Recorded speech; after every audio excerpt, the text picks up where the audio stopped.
सूर्य नारायण भगवान को जल चढ़ाते समय आपके पंजों की एड़ी ऊंची नहीं होना चाहिए। ध्यान दीजिएगा महाराज, आपका पंजा पांव का पूरा की पूरा जमा होना चाहिए भूमि पर। हाथ कितने इंच ऊपर? 8 इंच ऊपर होना चाहिए। जल जो गिरे, सूर्य की किरण, सूर्य का दर्शन उस जल की रोशनी में करना चाहिए। क्या होगा उससे?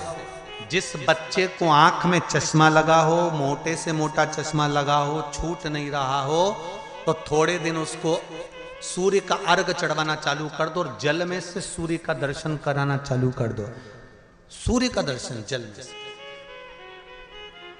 2 महीना 2.5 महीना बहुत है, आंख की रोशनी बढ़ जाएगी, चश्मा हट जाएगा। आप कर देखिए। अब एक प्रश्न और खड़ा होता है सूर्य को अर्घ देने का। गुरुजी, पंचदेव पंचायत में सूर्य नारायण भगवान शंकर की पंचायत में हैं। सूर्य नारायण को हम फ्लैट में रहते हैं, हम फ्लैट के अंदर रहते हैं, तो हम फ्लैट में रहते हैं, हमारे यहाँ अगर छज्जा नहीं है, हमारे यहाँ जगह नहीं है, तो हम सूर्य को अर्घ कैसे दें? तो महाराज खिड़की तो होगी। अगर घर में फ्लैट में पानी ढुलेगा और आप लोग नहीं समेट सकते तो एक बाल्टी रख लो, एक पात्र रख लो, पर सूर्य नारायण भगवान को अर्घ देकर रोशनी शरीर पर पड़ना चाहिए। जिंदगी में कभी कोई बड़ी बीमारी नहीं आ सकती। कितने लोग देते हैं सूर्य को अर्घ? जरा हाथ उठाओ। बहुत बढ़िया, बहुत जोरदार।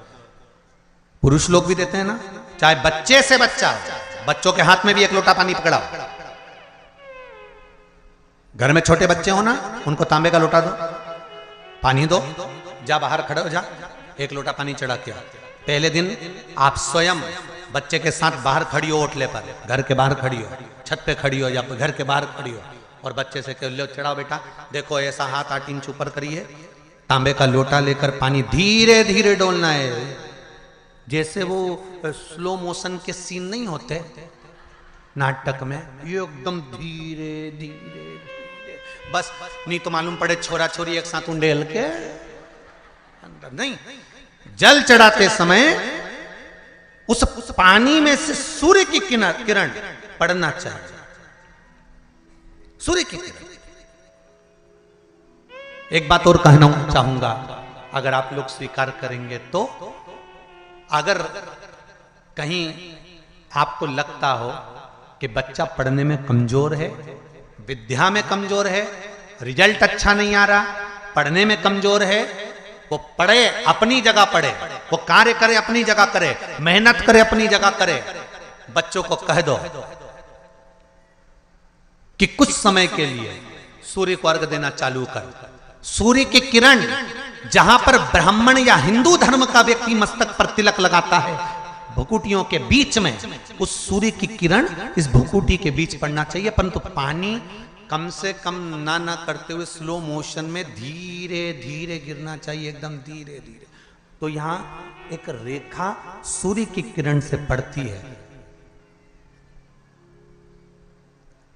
चंद्रदेव का लड़का था, देखो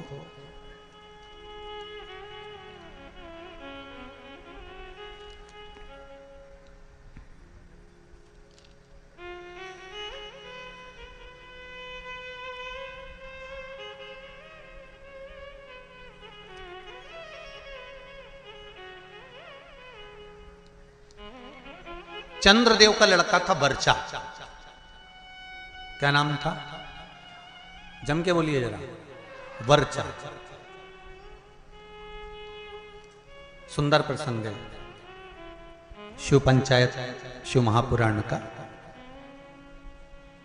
जब संसार के हित के लिए, संपूर्ण विश्व कल्याण के लिए ब्रह्मा जी ने 33 कोटि देवताओं को बुलाया, और बुलाकर ब्रह्मदेव ने कहा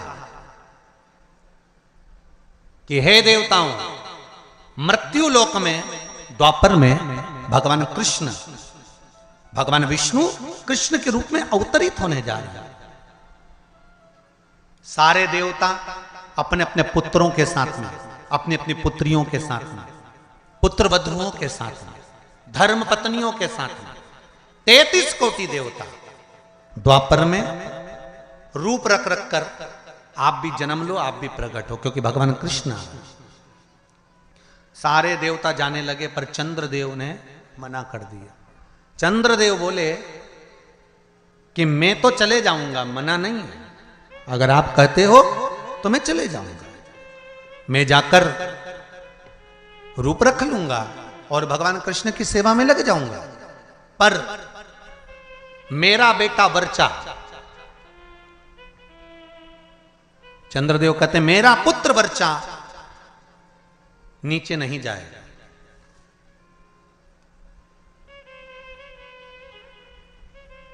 खूब समझाया देवताओं ने। देखिए, जब 33 कोटि देवता जा रहे हैं तो आप अपने पुत्र को क्यों नहीं भेजते?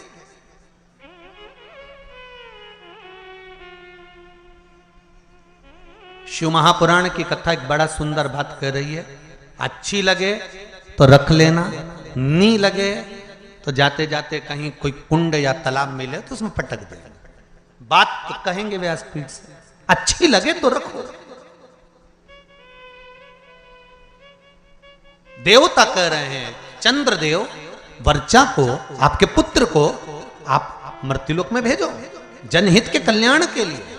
जब राष्ट्र हित की बात आए, जनहित की बात आए, धर्म की बात आए, सनातनियों की बात आए, देव और धर्म की बात आए, तो हर माता पिता को चाहिए कि अपने घर के बच्चों को सबसे पहली सीख ये दी जाए कि धर्म का जब मामला हो, सनातनियों का जब मामला हो, जब राष्ट्र सेवा का मामला हो, तो सामने जाकर खड़े हो जाओ, आगे जाकर खड़े हो जाओ। यह हर एक बच्चे को सीख देना चाहिए।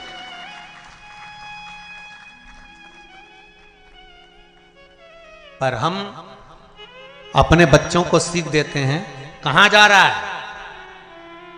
अरे मम्मी, और देखो जरा, भगवान के मंदिर में अनुष्ठान चल रहा है, साहू परिवार शिव महापुराण की कथा करवा रहा है, गांव में कथा हो रही है, गांव के अंतर्गत कार्यक्रम चल रहा है, संपूर्ण गांव का कार्य है, तुझे क्या करना जाकर? वो तो उनका काम है ना, चुप बैठ रहे। माता और पिता को चाहिए कि अगर हमारे गांव में अगर आए हैं इतने मेहमान, हमारे गांव में इतने लोग कब आएंगे साहब? ये तो शंकर की कृपा से शिव के रूप में आए हैं, कब आएंगे? बल्कि घर के लोगों को ये चाहिए कि अपने बच्चों से कहे, तेरी परीक्षा हो गई, पढ़ाई हो गई, एग्जाम हो गए, रिजल्ट अपनी जगह आएगा। 7 दिन शिव महापुराण की कथा चल रही है, जाकर पंडाल में सेवा करो, झाड़ू लगाओ, कोई को जरूरत हो पानी पिलाओ, किसी चीज की जरूरत हो तो सेवा करो। 33 कोटि देवता भी शंकर भगवान की सेवा में लगे रहते हैं। तुम खुद देख लो, कल तक यहां पर इतनी तेज गर्मी पड़ रही थी, प्रचंड धूप पड़ रही थी, और आज निकल कर देखो तो चारों तरफ छाए नजर आए।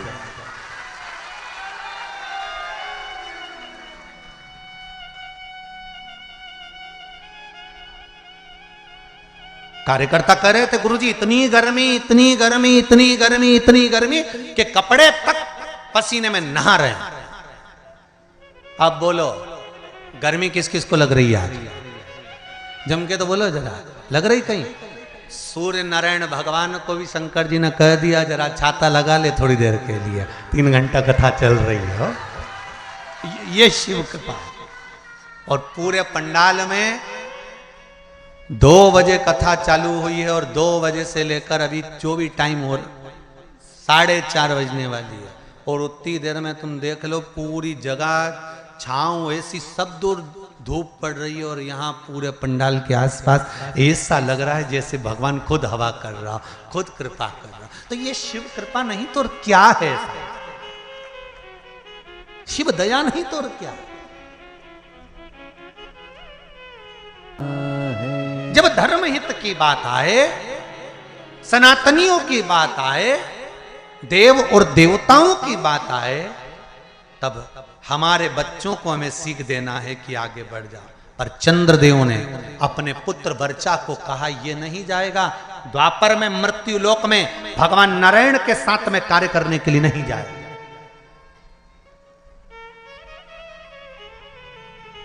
वर्चा को सूचना मिली,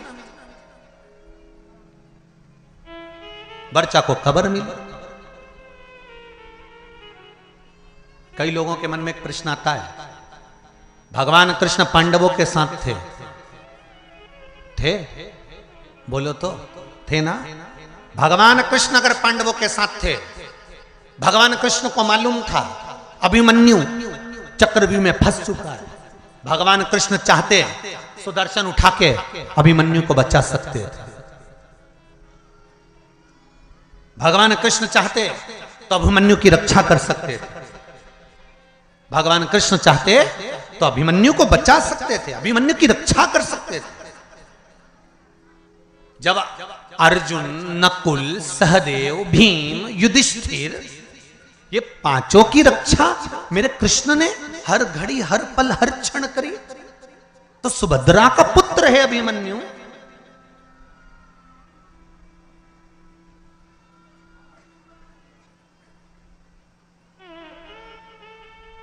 अर्जुन का पुत्र है अभिमन्यु, तो फिर अभिमन्यु की रक्षा क्यों नहीं करी? क्या भगवान कृष्ण को नहीं मालूम था कि ये मरने वाला है?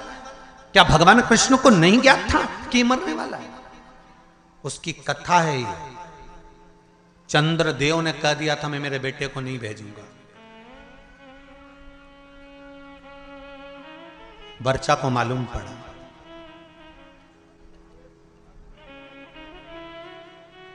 और वर्चा को मालूम पड़ा कि मेरे पिता चंद्रदेव ने मना कर दिया है जनहित के कार्य के लिए, देवहित के कार्य के लिए। क्यों? क्योंकि पुत्र का मोह नहीं छूट रहा, पुत्र आसक्ति नहीं छूट रही। कई लोग आपसे पूछेंगे पूर्व समय में अभिमन्यु कौन था जिसकी रक्षा मेरे कृष्ण ने नहीं करी? पांडवों की रक्षा करी पर अभिमन्यु की रक्षा नहीं करी। लोग आपसे प्रश्न करेंगे, आपको उत्तर देना पड़ेगा। घर के छोटे बच्चे पूछेंगे मम्मी चक्रव्यूह में अभिमन्यु पड़ा था, महाभारत देखकर कहेंगे जब भगवान कृष्ण पांडवों के साथ थे तो अभिमन्यु की रक्षा क्यों नहीं करी? तो आपको बताना पड़ेगा कि अभिमन्यु पूर्व समय में चंद्र का पुत्र वर्चा था और इसकी रक्षा क्यों नहीं करी, वो भी कथा वर्णन कर रही है। यह शिव पंचायत, शिव महापुराण में चरित्र आता है हमारा। अभिमन्यु का पूर्व का नाम था वर्चा, चंद्र का पुत्र।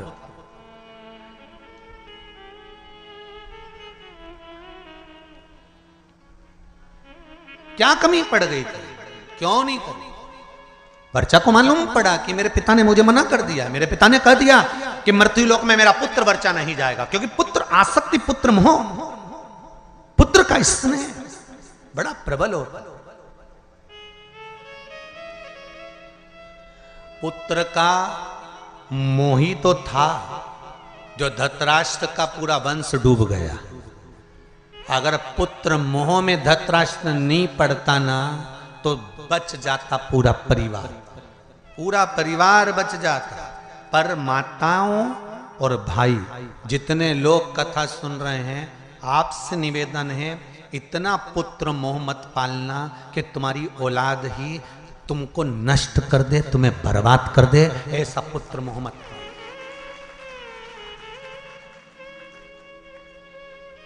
बहुत पुत्र मोह है आज के जमाने में, मेरा बेटा, मेरा बेटा, मेरा छोरा, मेरा छोरा, मेरा छोरा, और छोरा छोरा छोरा, और जब आई छबीली फिर काय का छोरा।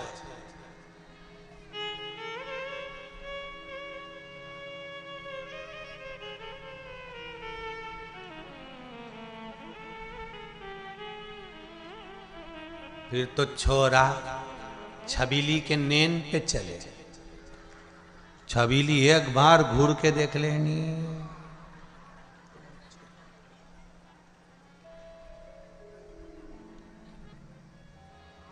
इतना बल,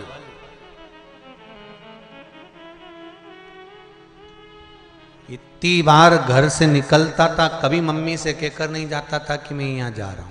जिस दिन से शादी हुई घरवाड़ी के 50,000 के जाना पड़ता है कि मैं यहाँ जा रहा हूँ। अब तुम सोच लो कितना बदलाव आया ब्याह के बाद, शादी के बाद। पहले जाता था तो मम्मी से कहकर नहीं जाता था कि मैं यहाँ जा रहा हूँ, मैं आ रहा हूँ, मैं ये करने जा रहा हूँ। अब शादी होने के बाद अगर घर से जाता है ना तो पहले उसको बताना पड़ता है, नहीं तो 50,000 फोन लगा के पूछ लेती है कहाँ हो। बस इतना बोला ना तो बापड़ा का पसीने की बूंद छा गई। अब भी आया 20 मिनट में, बस पहुंच ही दिया। आ रहे हो वो वाला हाल है ना। एक पत्नी ने पति से कहा कपड़े पड़े हैं बाथरूम में,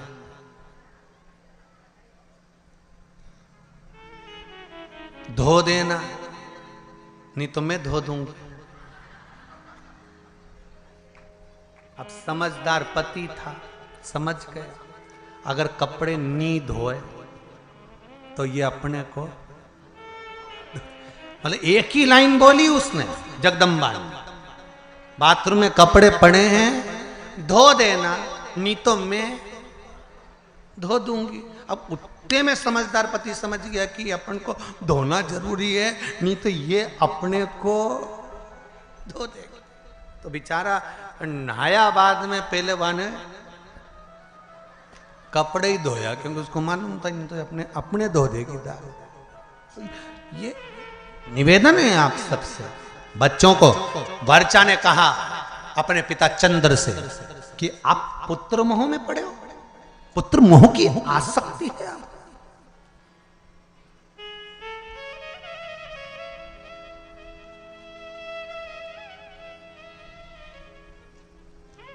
पुत्र मोह की आसक्ति।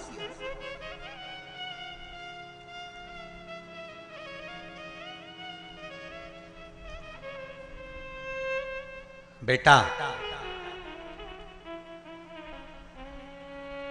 मैं नहीं चाहता कि मृत्यु लोक में तुम द्वापर में भगवान विष्णु के साथ नीचे लीला करने के लिए जाओ, क्योंकि नीचे मैं जानता हूं युद्ध होने वाला है और युद्ध होगा और सब समाप्त होगा। वर्चा ने कहा चंद्रदेव से, पिताजी 2 क्षण भी अगर भगवान का साथ मिलता है ना तो उससे बढ़कर कोई कृपा नहीं हो सकती।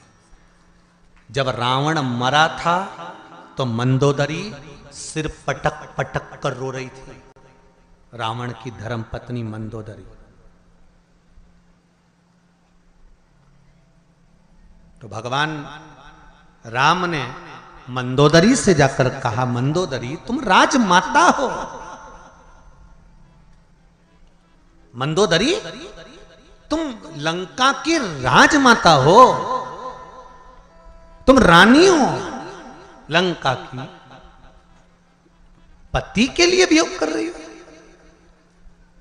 पति के लिए रो रही हो। मंदोदरी कहती है कौन कहता है कि मैं पति के लिए रो रही हूं। मंदोदरी कहती है क्या आप मुझे अज्ञानी समझते हो। मंदोदरी राम जी से कहती है क्या मुझे आप अज्ञानी समझते हो। भगवान ने पूछा क्यों।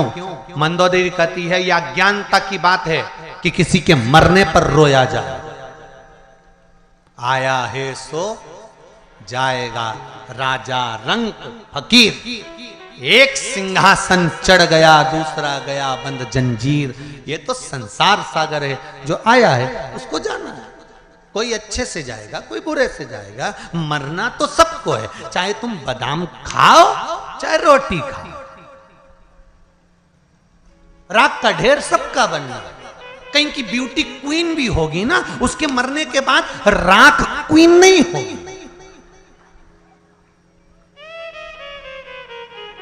कहीं का बोल्ड भी होगा ना, बॉडी शॉडी बनाकर रखा होगा, खूब ढल्ले सल्ले बनाकर रखा होगा, खूब जोरदार बॉडी शॉडी बनाकर रखा होगा, खूब जोरदार उसने शरीर बनाकर रखा होगा, तो मरेगा तो भी राख का ढेर होगा। वो राख के ढेर में बॉडी नजर नहीं आएगी। और 4 घंटे तुम अगर मेकअप भी करोगे ना तो मरने के बाद मेकअप ढेर में नहीं दिखाएगा। तो बादाम खाओगे तो भी मरोगे, नहीं खाओगे तो भी मरोगे। रोटी खाओगे तो भी मरोगे, नहीं खाओगे तो भी मरोगे।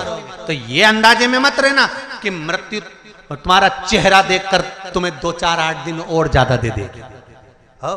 यमराज से किसी की रिश्तेदारी थोड़ी ना कि तुम जोरदार, बहुत जोरदार श्रृंगार मिंगार करके रहो, 2 घंटा तक पेंसिल लाइन खींचो, डब्बा भरो, फिर खजूर वाली चोटी करो, न जोरदार तैयार मैयार होके रहो, तो तुम सोचो कि यमराज आएगा तो मैं तो उससे कह दूंगी न बाजू वाली के ले जा, न मेरे को छोड़ दो। तो यमराज कहीं तुम्हारा काका जी लगे तो छोड़ जाएगा। इस अंदाजे में मत रहना रही हो छत्तीसगढ़ वाली। सुन लो ओ बमलेश्वरियों देवियों, अच्छे से सुन लेना, इस अंदाजे में मत रहना। तो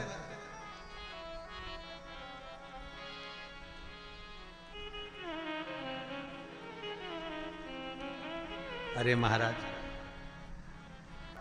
भले थोड़े क्षण के लिए, कुछ देर के लिए मुझे भगवान विष्णु का संग मिले, उनका सानिध्य मिले,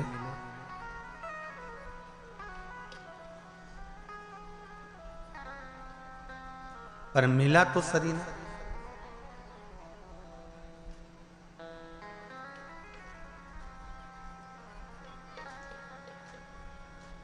कुछ देर का सानिध्य अगर हमको अच्छा मिल रहा है, कुछ देर का समय, तो पहले भगवान को धन्यवाद देना कि हमको अच्छे लोगों का संग सानिध्य मिल रहा है।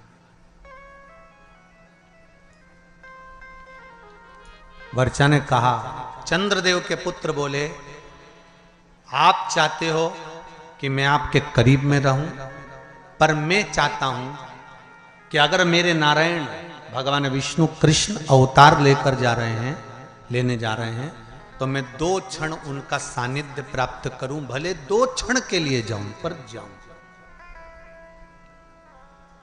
अपने नजदीक में अगर शिव महापुराण की कथा हो, कहीं आसपास क्षेत्र में कहीं कथा हो, सत्संग हो, तो प्रयास करना कि भले थोड़ा समय जाऊं, पर जाऊं, शिव की आराधना कर कर आऊं, शंकर की उस धरा को चरण छू कर आऊं, जहां का कंकर शंकर है, उसको छू, भले 2 क्षण पर जाऊं, वहां पहुंचूं।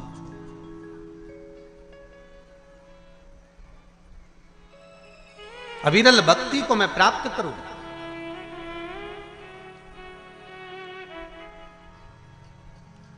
शिव आराधना में मैं डूबूं।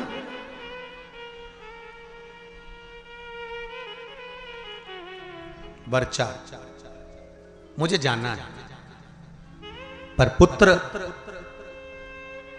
मैं तुझे भेजने से पहले देवताओं से बात करूंगा। चंद्रदेव ने बुलाया भगवान ब्रह्मा को और ब्रह्मदेव से कहा, प्रभु मेरी एक बात को स्वीकार करेंगे? बोलिए क्या बात? मैं अपने पुत्र वर्चा को भेजने को तैयार हूं, पर चाहता हूं कि ज्यादा समय मेरा पुत्र मृत्यु लोक में ना रहे, तुरंत मेरे पास वापिस लौट कर आ जाए। ब्रह्मा जी ने कहा तथास्तु। जब भगवान विष्णु का कृष्ण अवतार होने वाला था, तब ब्रह्मदेव ने हाथ जोड़कर भगवान विष्णु से, कृष्ण से कहा था, हे कन्हैया कृपा करना,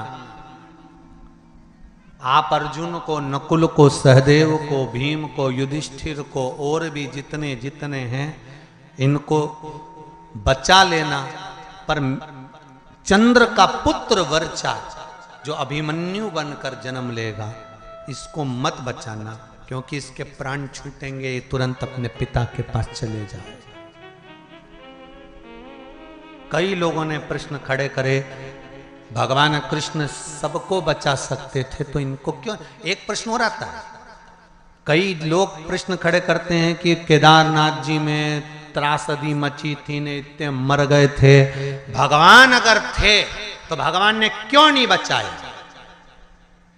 तुम्हारा जब जन्म होता है ऊपर लिखा पड़ी होती है कितने समय के लिए जाना चाहते हो, सील ठप्पे ऊपर से लगे होते हैं, नीचे नहीं।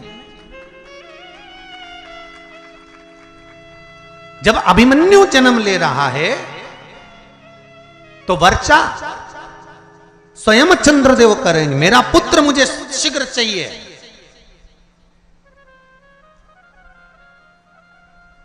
अच्छे कार्य में, जनहित में, राष्ट्रहित में, धर्म हित में, जग हित में नेक कर्म करते हुए, अच्छा कर्म करते हुए अगर आपके प्राण चले जाएं तो समझ लेना कि आपको भगवान ने थोड़े समय के लिए सील ठप्पे लगाकर ही भेजा था कि संसार में जाकर आपको ये अच्छा कार्य करना है, ये अच्छा करना है आपके माध्यम से करना।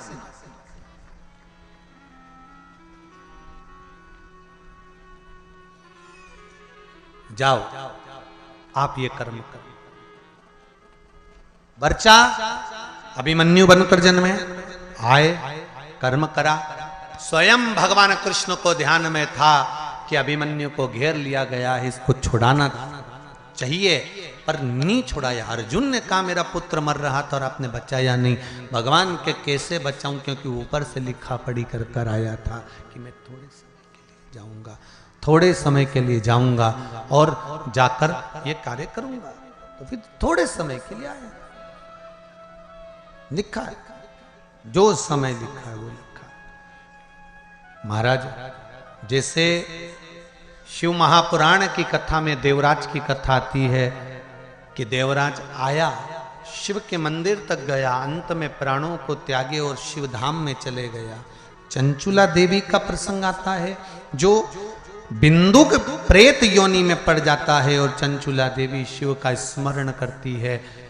काशी में नंदन वन में घूमती घूमती प्राणों को त्याग देती है और कैलाश धाम मिल जाता है।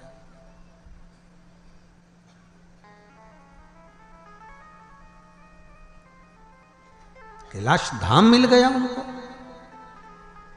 तब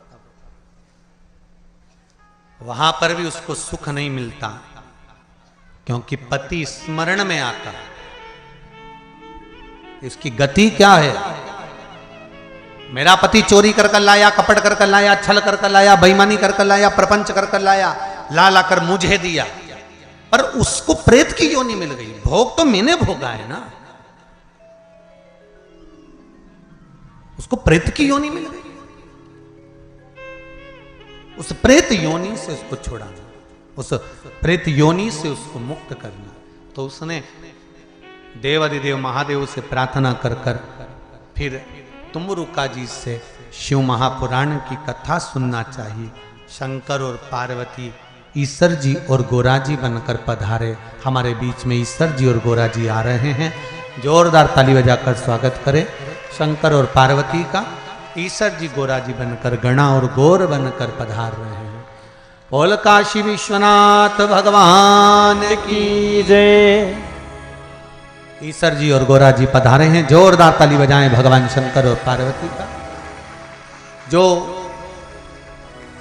सुंदर आनंद के साथ में शिव पार्वती कथा को श्रवण करने के लिए जा रहे। गणा और गौर बनकर कथा सुनाने वाले कोई दूसरे नहीं, कथा सुना रहे हैं श्री तुमरुका जी। एक निवेदन, तुमरुका कोई साधारण नहीं है, भगवान शंकर के प्रबल गण हैं, उपासक हैं, भक्ति में शिव की डूबने वाले, शंकर की आराधना में डूबने वाले तुमरुका जी। और फिर निवेदन करूंगा, कई पत्र हैं आप लोगों के जिसमें आप लोगों ने लिखा है कि बाबा ने कितनी कृपा करी है। पत्र तो बहुत सारे पढ़ नहीं पाते, पर निवेदन, जिस नारी का गर्व ना ठेरता हो, कई वर्ष हो गए, सफेद आंकड़े की जड़ लेकर शंकर भगवान पर से 21 बार घुमाकर तुमरुका जी का नाम लेकर उसको कमर में रजस्वला धर्म के 7वें दिन मंदिर में ही उसको कमर में बांध लेना चाहिए और बाबा से निवेदन करना चाहिए। उस जड़ को लेकर आना है तो पति पत्नी दोनों साथ जाएं सफेद आंकड़े की जड़ को लेने के। ये नहीं कि पत्नी किसी नौकर चाकर से बुलवा ले या पति खुद लेकर आ जाए या पत्नी स्वयं लेकर, दोनों को जाना चाहिए